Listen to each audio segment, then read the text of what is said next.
आई तू बाबा मी, आई तू बाबा मी, होणार ग कुणी येणार ग, होणार ग कुणी येणार ग. हा वा वा, हे मस्त आहे. आता हे ऐका.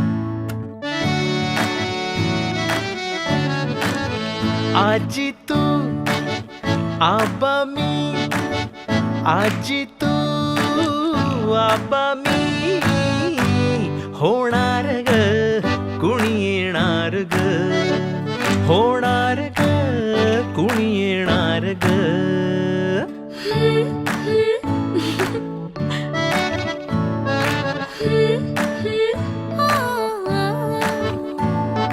नवखीचा हुल इवल पाऊल, नवखीचा हुल इवल पाऊल, रुजलेला अंकुर आता फुलणार ग कोणी येणार ग, फुलणार ग कोणी येणार ग. ए चाऊ आणि माऊचे खेळ आपण खेळू, ए चाऊ आणि माऊचे खेळ आपण खेळू. पितळीचे पाणी तुला, बियर आम्ही पिऊ बेटा, बियर आम्ही पिऊ. उमलला